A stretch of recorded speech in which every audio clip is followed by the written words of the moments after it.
BJP MP Laxman మీడియాతో మాట్లాడుతున్నారు. ఇప్పుడు లైవ్ లో చూద్దాం. పరిమితం చేసి క్షేత్ర స్థాయిలో ఎక్కడ పర్యటన చేయకుండా ఏ రకమైన సర్వే జరిపారో ఆ రకంగా మీరు జాప్యం చేయడానికి తాపత్రయపడుతూ ఏమాత్రం కూడా మీకు చిత్తశుద్ధి లేదు. కాబట్టి ఒకసారేమో మరి ఆర్డినెన్స్ అన్నారు, మళ్ళీ ఢిల్లీ వెళ్ళి జంతర్ మంతర్ దగ్గర ముఖ్యమంత్రి ధర్నా చేశాడు.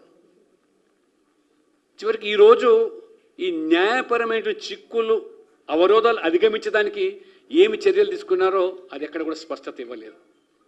పూర్తి బాధ్యత రేవంత్ రెడ్డి గారిది, ఈ ప్రభుత్వాన్ని. 42% ఖచ్చితంగా జరగబోయే స్థానిక సంస్థల్లో రిజర్వేషన్లు ఇచ్చి తీరాల్సిందే. ఎన్నికల ముందు ఏ మేరకు మీరు హామీ ఇచ్చి యావత్తు బీసీల ఓట్లను మీరు పొందుకున్నారో మరి ఈరోజు ఏదో నెపంతో దాన్ని దాటవేసే కుట్రలు పడితే యావత్తు బీసీ సమాజం అంతా కూడా మీకు కర్రు కాల్చి వాత పెడతారని చెప్పి నేను హెచ్చరిస్తా ఉన్నాను. ఇవాళ మీరు సర్వే పేరు మీద ఎవరికి మేలు చేయడానికి ఇవాళ సర్వే చేశారు అంటే ముస్లింల కోసమా బీసీల కోసమా అని చెప్పి ఇవాళ బీసీలు ప్రశ్నిస్తూ ఉన్నారు. ఇవాళ నిజంగా మీకు చిత్తశుద్ధి ఉన్నట్టయితే 12% ఉన్న ముస్లింలకు 10% ఇవాళ మీ సర్వేలో లెక్కలు తేల్చారంటే గతంలో 51% ఉన్న బీసీలను 46% కుదించి నిన్న ఈ సంచార జాతులు ప్రశ్నిస్తూ ఉన్నారు. మా లెక్కలేమిటి తెలంగాణలో, మా జనాభా ఎంత, ఈ సర్వేలో తేల్చింది ఏమిటని చెప్తే ఏ గ్రామంలో ఏ సామాజిక వర్గం ఎంత మేరకు ఆర్థికంగా సామాజికంగా విద్యా పరంగా ఉన్న లెక్కలు తేల్చకుండా పబ్లిక్ డొమైన్లో ఏది పెట్టకుండా ఏ రకంగా నిగూఢంగా వివరిస్తూ బీసీలను మోసం చేయడానికి మీ డిఎన్ఏ కాంగ్రెస్ పార్టీ డిఎన్ఏనే బీసీలను మోసం చేయడం.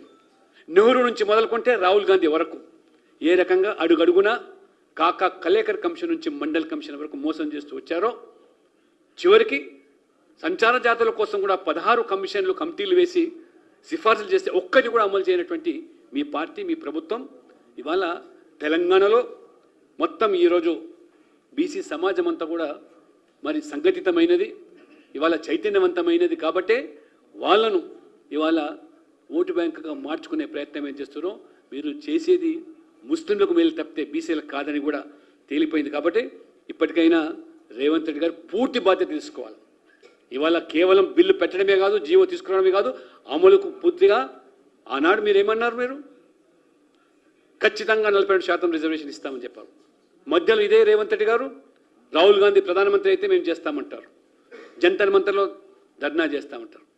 లేదా బీజేపీ దీనికి సహకారం, బీజేపీ మొదటి నుంచి కూడా 42% రిజర్వేషన్ కట్టుబడి ఉన్నది. తగ్గించింది మీరు బీఆర్ఎస్, అక్కడ జగన్మోహన్ రెడ్డి మాత్రమే. 34% ఉన్నటువంటి రిజర్వేషన్లు స్థానికంగా బీసీలకు ఆనాడు మహానుభావుడు స్వర్గీయ ఎన్టీ రామారావు మొదటిసారిగా 80వ దశకంలోనే బీసీలకు 34% రిజర్వేషన్ కల్పిస్తే మీరు ఉరగబెట్టింది ఏమిటి?